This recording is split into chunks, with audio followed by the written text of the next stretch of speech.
Hello. Now we're live. All right, so this is a talk on new player experience vision for EVE Online that we are currently working on. And before I start, I want to say that it's kind of crazy that we're showing you this.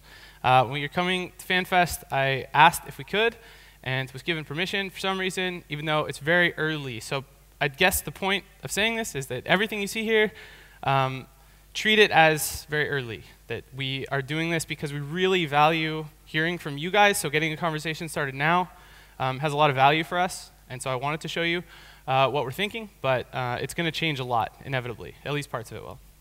All right, so if you don't know me, I am CCP Rise now. You might know me from EVE Online. I was Kill 2. I also did some Alliance tournament stuff, and now I work here, and since I got here, when I first got here, I was put on Team Game of Drones. I worked on some of the industry stuff going in now, although I wasn't like leading any of that work, but I was contributing a lot on that team. They did a lot of the stuff you're going to see in this release.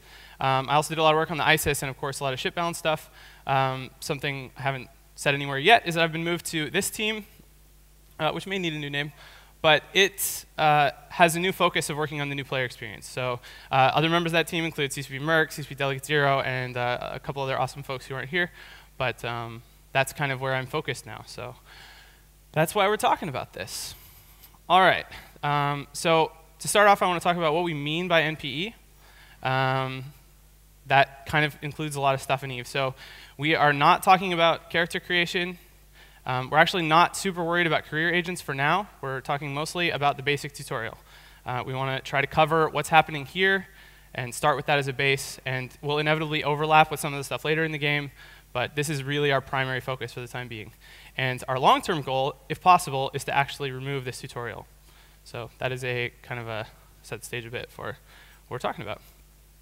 So I want to talk a little about why I think this is important, why it matters to you guys. I think it's great so many of you showed up, and it's actually been really cool how much of the conversation I've had with you since FanFest started has been about the NPE and about what we can do for new players. I know there's a lot of people here from Agony and eUni and a bunch of other RVB people who are big into new player stuff.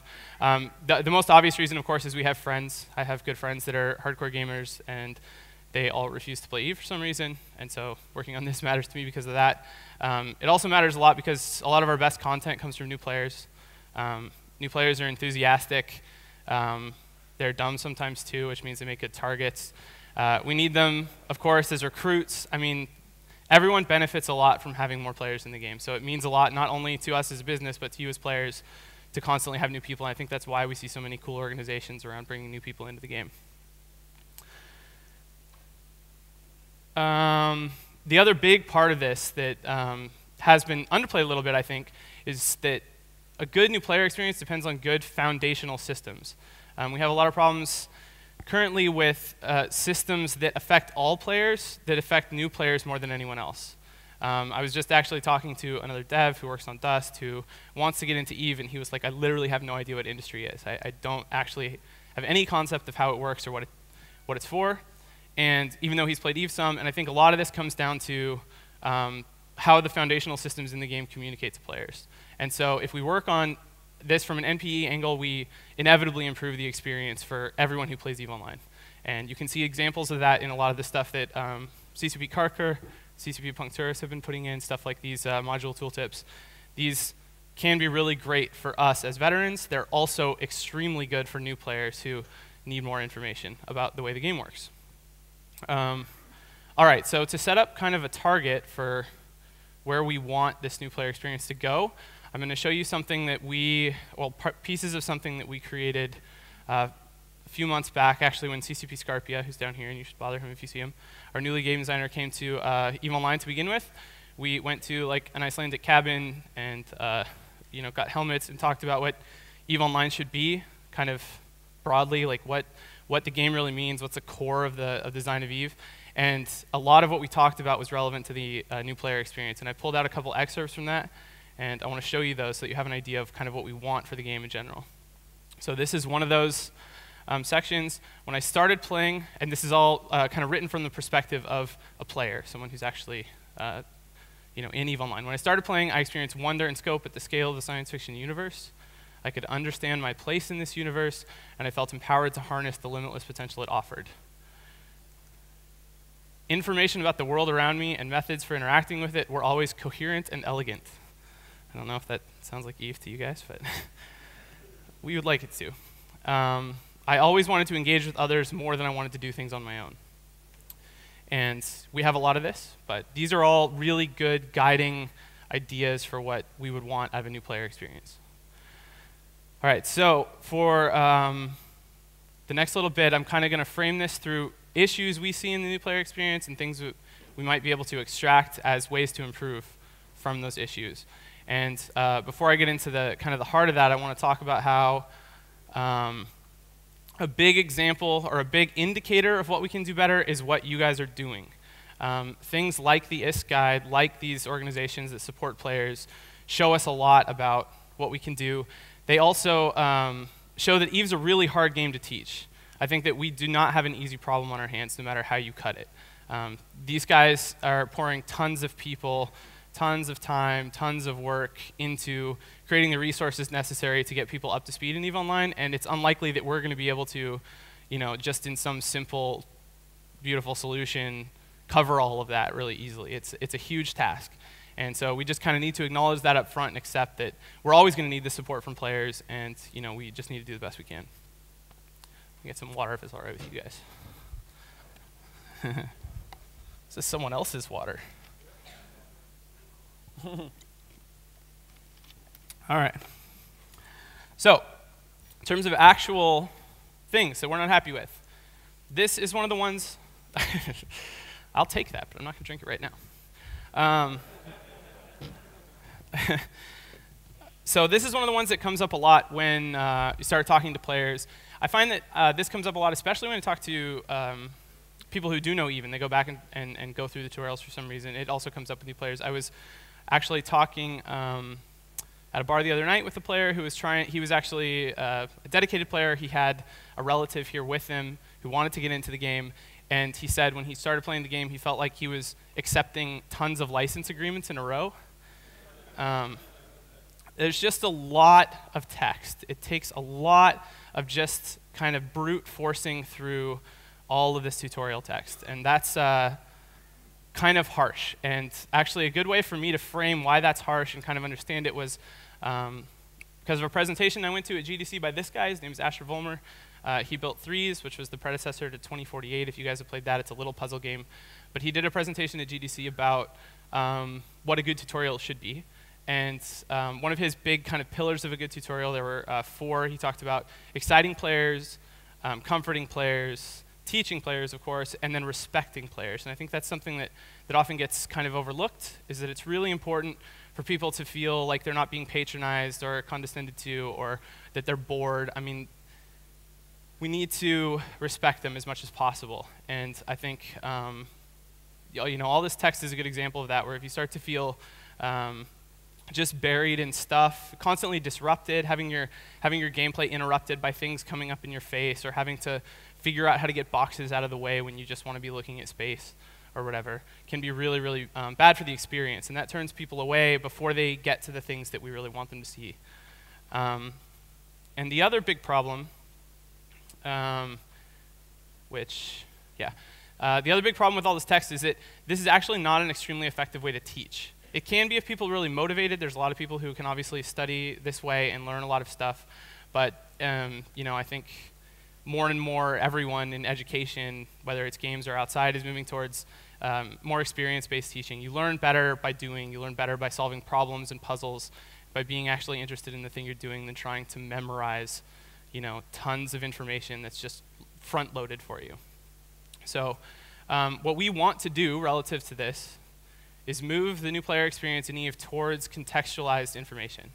And I'm really excited about the industry rework we're doing right now. I have a screenshot of that because I think that will be a really cool example of what's possible in terms of this. But basically, we want, as much as possible, people to be able to get the information during the experiences where it's relevant. So that does all kinds of things for us. It lets people control when they get the information, which means they don't feel annoyed or disrespected if they're trying to do one thing and then they're being bombarded with something else. It makes it so that the information doesn't go away. One thing about the tutorials now is there's kind of this anxiety that I have to learn this all because once I'm through it, it's behind me. And you can go back and look it up, but it's a much smoother experience to just have the thing itself explain to you what it's doing and how it works. So contextual information is a huge goal for us moving forward for the MPE. The second thing that I want to talk about doing better is motivation. Currently, we use a motivation system built around rewards in the new player experience. We have tutorials that are based basically as missions that lead into a mission style of gameplay, and that reward structure actually erodes people's motivation. This has been proven. There's tons of stuff you can go kind of read and watch about how motivation works and why being intrinsically motivated is much better for creativity, it's much better for engagement, and we're doing the opposite right now, which it's hard to get away from, but we'd really like to. Yeah, I have some bullets about that, but it does all these things. It causes people to really focus on the reward structure. They end up kind of losing track of everything else that's going on, which I think has a lot to do with why people tend to come out of the NPE focused on missions. It also builds dependence. For people who are able to move on to something else after the mission-based NPE, they often quickly find that they don't know what to do because they depended on those rewards as a guiding sort of direction for them. And a good example of that, get a chance to show a game that's really cool, is the experience these guys went through when they were developing their new player experience. This is a game called Don't Starve. It's a single-player 2D sandbox survival game. You run around and hit trees with sticks or whatever and try not to die. And there's a couple cool articles, and actually they spoke at GDC about the way their new player experience design worked. And they originally tried just dropping people into their game and not explaining anything and see what happened. And unsurprisingly, people had no idea what to do, and they just kind of turned around and said, what is this? Like, I don't know what to make of it. And so they said, people need motivation. So they created a quest system that would give goals, really explicit goals, survive for 3 days. And then what people would do when they did that was really tunnel on that goal. They would just only worry about that. They would play the game only with that in mind. And as soon as that goal ended, they wouldn't know what to do again. And so that, it really diminished the creativity and enjoyment for the game, and it also didn't get them all that far because once people finished it, they hadn't really learned that much. So eventually, Don't Starve moved towards a system where they have a lot of sort of like little hints at what you might be motivated by or what you might want to do. They have a crafting system that sort of lets you know there's things to do. They try to kind of, hide this stuff in the interface as much as possible, but they're not really explicit about here's a straightforward goal for you. You need to go follow that, and hopefully we have one when you're done. So that's kind of a good example of kind of what motivation, what the kind of effect it has on new player experience. So kind of the goal coming from this is we would really like to move towards a new player experience that doesn't depend on rewards to motivate. That is a system where people aren't getting something for finishing something specific, because we think that'll be a lot better experience. Sorry. Huh?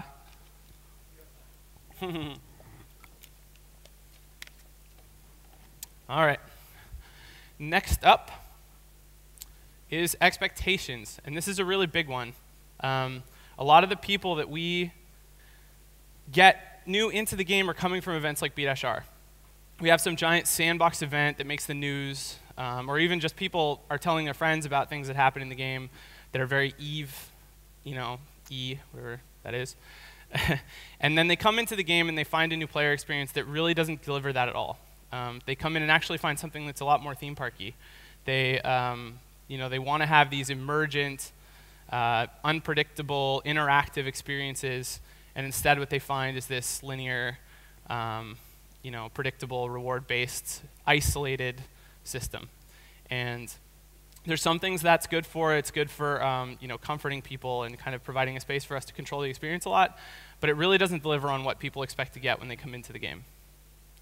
And the second part of this, which I've kind of mentioned before, is that we build expectations around the way the game works that are actually not very useful.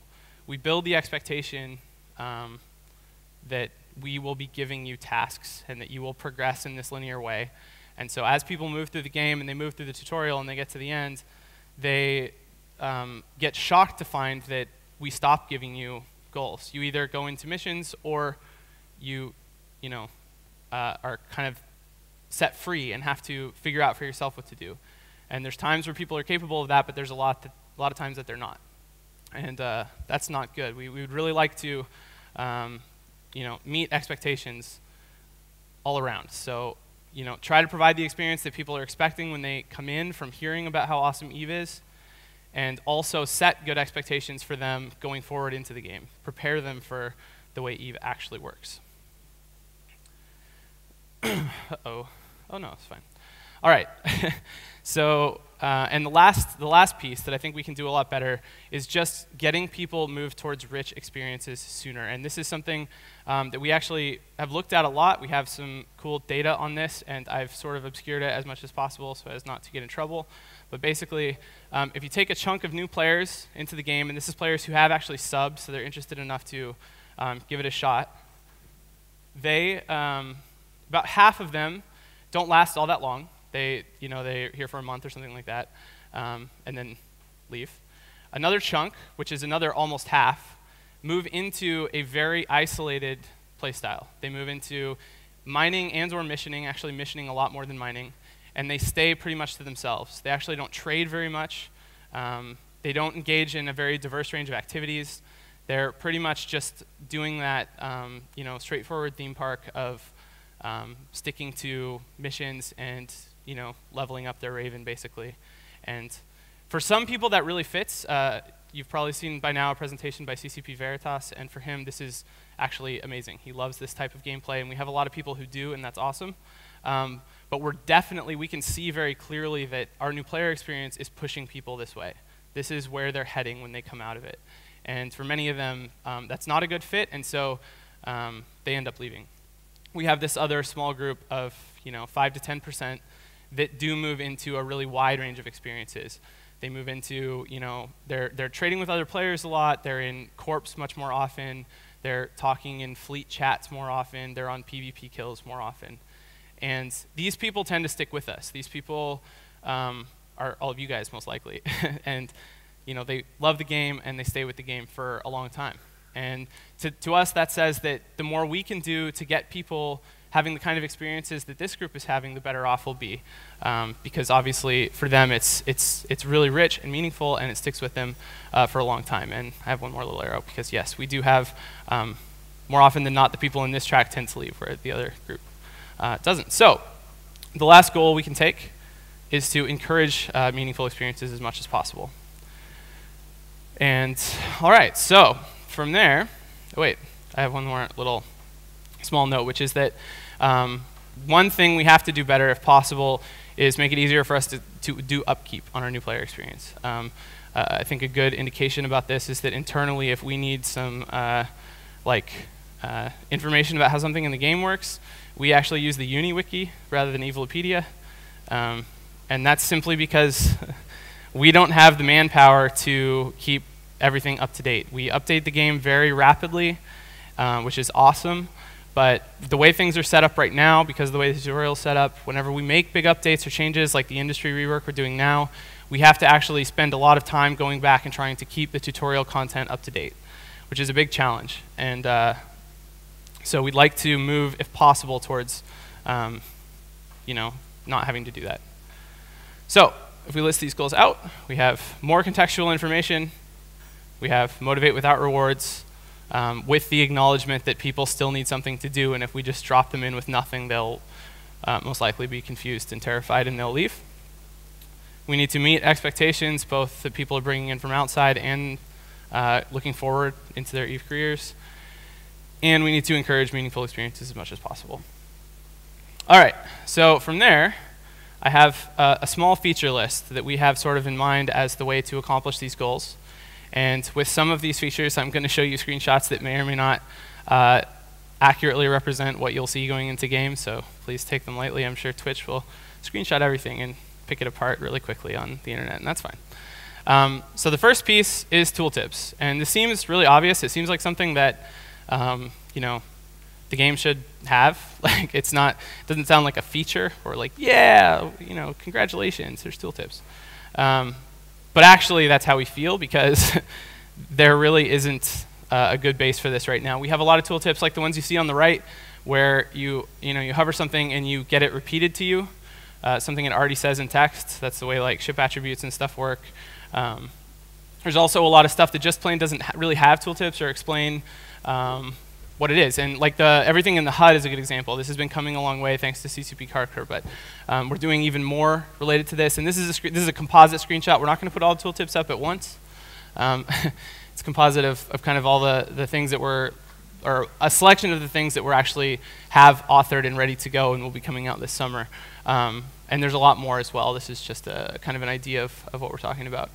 And it really goes a long way. I mean, it gives us that contextual information we're talking about where a person doesn't need to have Eve-mail necessarily explained to them in a tutorial, because if they just hover the Neocom icon, it will explain what Eve-mail is. And that seems very simple, but it's actually a big step for us.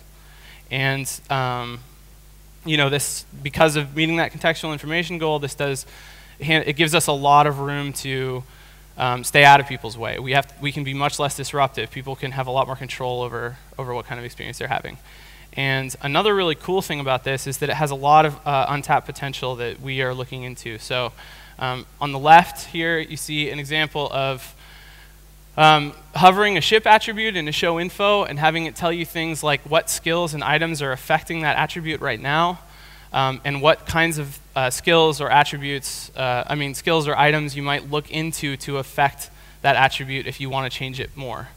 And this kind of thing could be really awesome.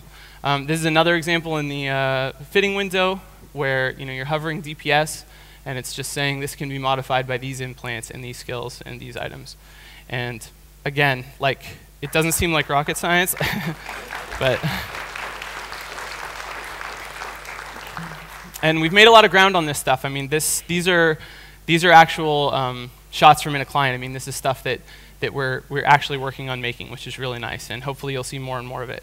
The other big application for this kind of more detailed tooltip is that we can give basic bits of information for people that know it and don't want to have the module-sized tooltips coming up for everything they hover in the game, but have a second state for tooltips that does things like explain concepts. So we can say, this is a corporation, or this is like the corporation Neocom icon, and we can explain that in half a sentence.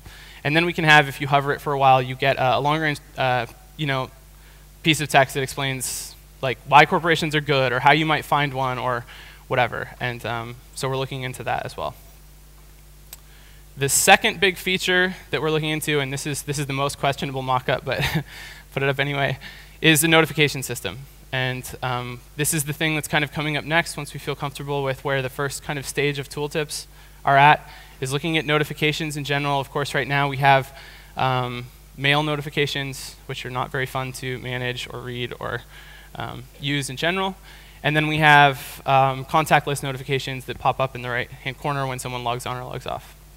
And what we would really like to do is make this just a richer experience overall, consolidate those two things, move them into a unified system that is much nicer to use, is sortable, and that you can control what kind of alerts you get, and just make basically the functionality we have in notifications currently usable, and then also add more to it, add more kinds of notifications that give a lot of feedback about what's happening to you. And the reason for this being in the NP is this is a great way for us to deliver information to new players. Rather than a track where if they fall off the track, they don't really know what's going on. We have notifications based more on events that are actually happening to them, and so they're getting feedback about what they're doing regardless of what it is. They don't have to follow the mission to be able to get the feedback that they just used a Stargate, and this is what a Stargate is and why you might want to understand it. Questions after. Sorry. So, and the kind of the other big part of this is that this, and I have another kind of shot of the kind of configurability we could have here, but this also serves as a delivery system for what will inevitably be the most kind of exciting piece of this, which is a system we're currently calling internally opportunities. And it's more helpful to talk about the goals for this system right now than the actual implementation. We're a ways off from getting to actually building this, but we are talking about it so that we can build the notification system and the tooltips in a way that's supported as much as possible. But basically, this is a system that would let us leave behind the reward structure, would let us give people a range of opportunities rather than a set path, where people could make meaningful choices, they could do the things that seem interesting to them, but they would have things that seem interesting presented to them. So they would you know, get sort of the motivation or the inspiration to go check things out in whatever way matched up with their own kind of personality and desires, but they wouldn't get you know, a direct path with rewards on it that they were encouraged to follow. And you know, we would look to games like this for inspiration. These are both games that did it pretty well. Minecraft is a much more explicit achievement system, but there's no rewards associated with it, and it's in an escape menu, and most people can choose or not to engage with it very smoothly, and there's no kind of extrinsic value in completing this. So the focus is not on the rewards. And we think this is the direction that will be most positive for our new players, because it sets up, it meets expectations, like I was talking about before. You both get to be involved in a range of experiences because we're giving you the opportunity to check a lot of things out, and we're also setting you up for the idea that, you know, you need to make decisions about what you want to do in EVE, rather than telling you what you should do in EVE. And you know, I kind of like this as an indication of how much there is to do. I'm sure many of you have seen this, but this is kind of a rough career chart for EVE Online, and you know, we can hopefully communicate to players through a system of opportunities that comes through their notifications and tooltips that this is all out there for them to go and find, and that they can make decisions about how to explore it, and that's really exciting. And we've done a little of that already, I think. I think the ISIS is actually a good example of how this can work. This is kind of within one system in EVE, within ships, but you know, there's no, other than checking boxes kind of, if you're into that, there's no big motivation to actually fill this out, but it was amazing to see how many people learned what things were available in the game based on putting in this feature.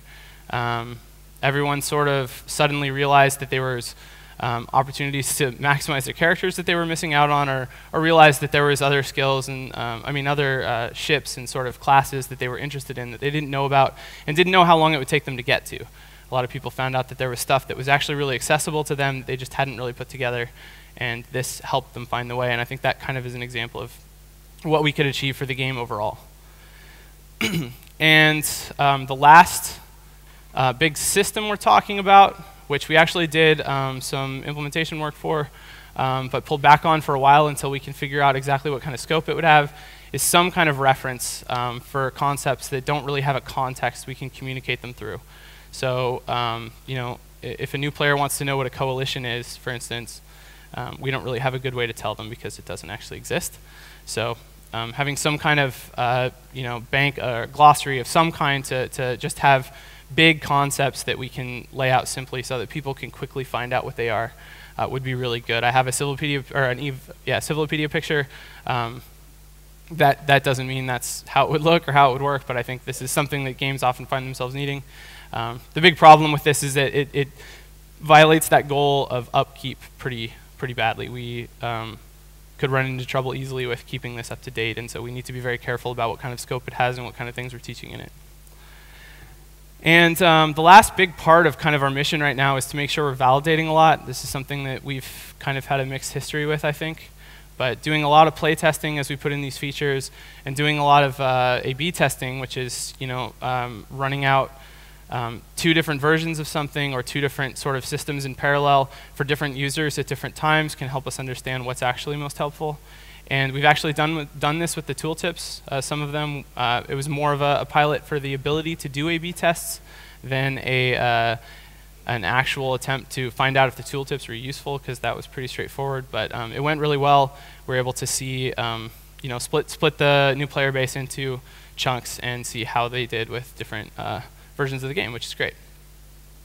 So to go back to the beginning and talk about this vision, when I started playing, I experienced wonder and scope to scale science fiction universe. I could understand my place in this universe, and I felt empowered to harness the limitless potential it offered. Moving away from disrupting the player so much leaves a lot of room for them to enjoy the universe around them.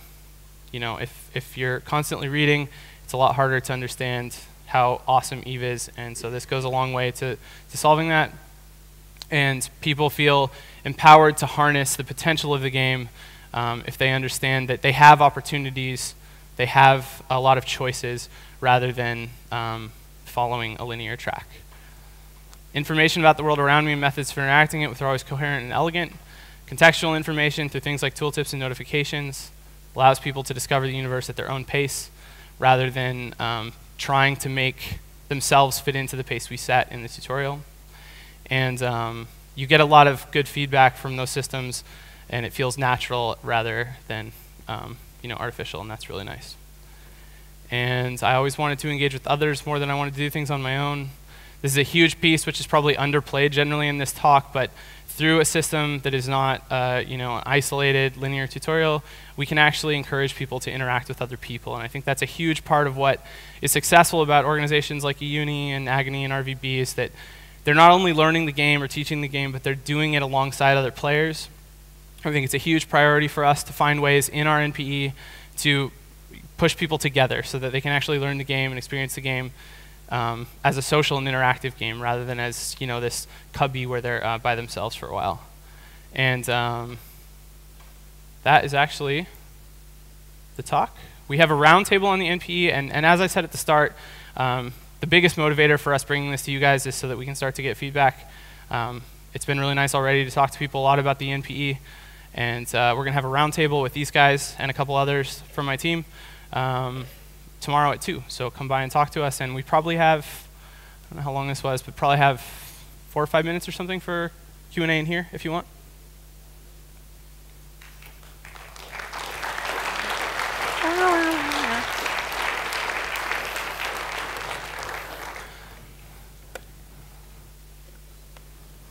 There is, I think this mic over here would be great so that everyone else can hear too.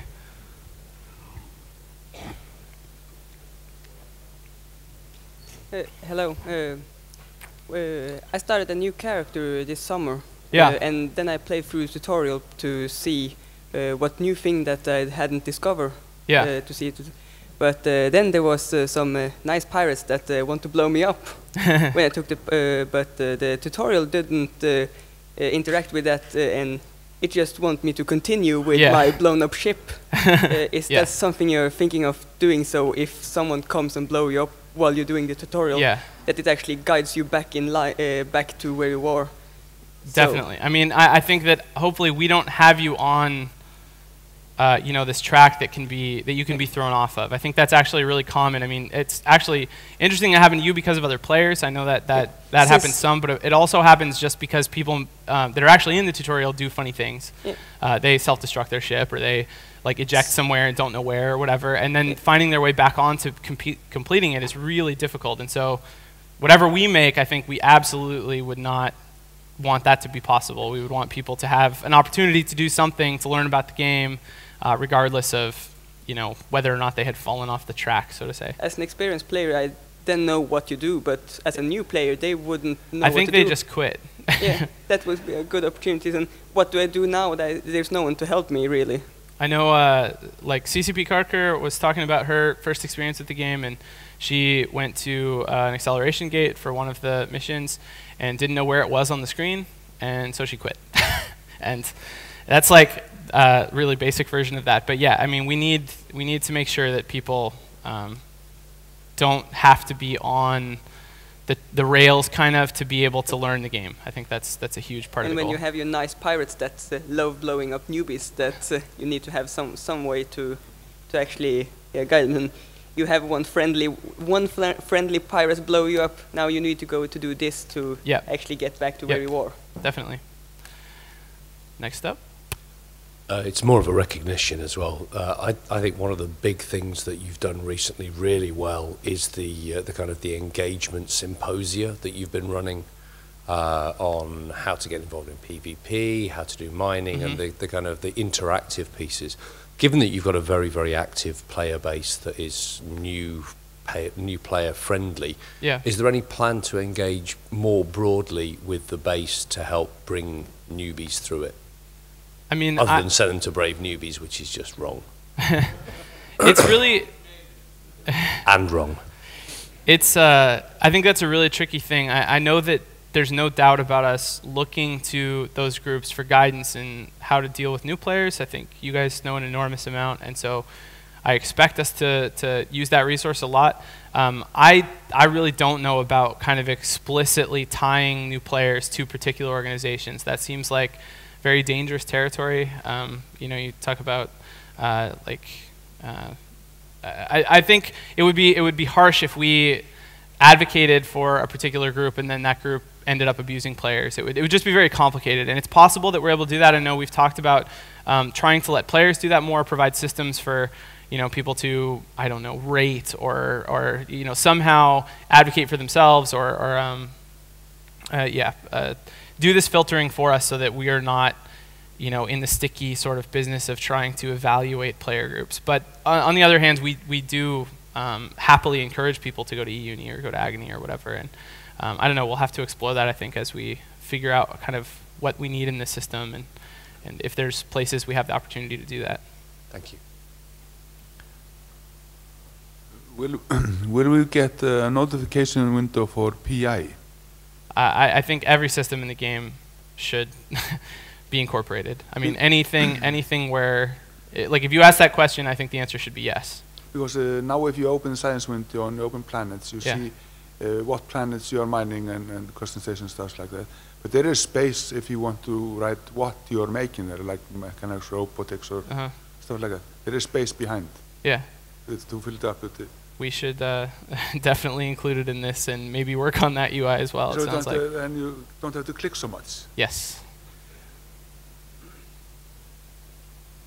I was wondering if you could comment some on the impact that the new player training sessions that CCP has had on not only new player retention but also their engagement in the game, sort of moving them that 5 to 10% that stays with it and engages more broadly. It's a really good question. We're definitely not tracking. I mean, in terms of metrics, I don't think we're tracking that group that's part of those, community-run events in terms of their kind of retention or their career following that. But all I know about that is that we want to talk to community a lot during this because they've been working so closely with new players, and that from every time I've talked to them so far, they've had a lot of really positive stuff to say, that it's going really well, that people are having a really good time and they're getting really excited about the game. So I think that's great. Hopefully they can give us a lot of information, but I can't say anything about how it's actually affected those players' careers. That would be really good to know. Maybe I can ask community if they can set up some way to sort of track the journey, take some cross-section and survey them a while later or something like that. Thank you. Yeah.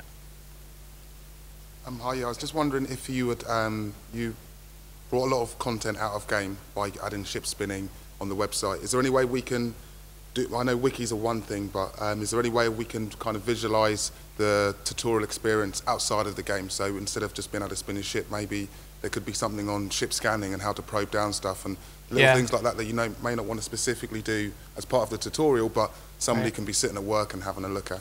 I think That's what we do. Come on. I think we've gone kind of all over the place about that kind of stuff. There's clearly the demand for it. I know not too long ago, community and some people in my department were talking about putting together a series of videos about things like that, how to use scanners, how to descan, how to find, how to fit your ship, whatever, making some kind of visual resource for understanding this stuff. I think it always runs into this issue of manpower and resources and upkeep. And one of the cool things we're able to do, as part of the tooltip work, we've kind of recoded the way tooltips work, and we can actually embed that stuff in the game really easily now. So if we have the resources to do it, I'm sure there'd be interest in that. There'd be a way to put it in the game. It's just more a matter of whether or not we have the ability to spend time on it. And maybe where we get eventually is that we can actually use players for a lot of that stuff. I mean, that's I think another thing we run into a lot is that we can't really compete in some of these areas with you guys. Like the amount of good video content related to tutorials or learning the game that you've already made outpaces us by so much. So maybe the way is to improve visibility for that stuff. Move it into the community site or move it into the client somehow. I don't know. But okay, thanks. And my last point, I promise I'll be quick, is I've had direct contact with the Eve Uni guys, Agony, and Red vs Blue, and I don't think they get enough props. So I just wanted to give them a shout out because they're doing an awesome job. Oh my God, they're amazing. From not only a player. Not only a new player experience, but also providing content for the rest of us as well. I had some great experience with them. And I wondered if there's any way we could tie in. We were around a round table earlier, and they said that the whole kind of advertising in the game doesn't really work. We don't get many players. Is there any way we can reverse that? So if a player hasn't joined a corporation or an alliance after 6 weeks of playing, then they get a little form they can fill in, and that ties directly into the other end where we're advertising for players and work it that way. Yeah. So it's not intrusive, but no, I mean that's like very specific, and I definitely can't promise that particular like implementation. But I think connecting new players to those organizations is something we need to work on a lot. Thanks. And yeah, having good ways for them to do that is certainly a priority. To add to the last question, you had actually 2 videos up on your YouTube channel of how to probe from a long time ago. Yeah. And that was actually helpful back then. Yeah. I mean, there's and also there is, so as you said, other people that do better job of actually making videos and tell you and tell the player how to do it. So also have a way for them to come forward and say, here is a guide to how to. I mean, this definitely starts to fall more into like communities purview than designs, but I think having a way for people to submit good tutorial type content to the website and then have someone just screen that stuff and put it up somewhere official so that people can find it is probably a pretty decent idea. But maybe I can see what those new player training session guys think and see if they've looked into that at all. I have a feeling they actually have. But thanks. Keep up the good work for the new players. Thanks. Hi. No actual question. I just want to say that I agree with your vision, and a lot will depend upon the particulars of implementation, and I'm looking forward to seeing that. Thank you. Thanks. Yeah. Thanks a lot, guys. See you at the roundtable.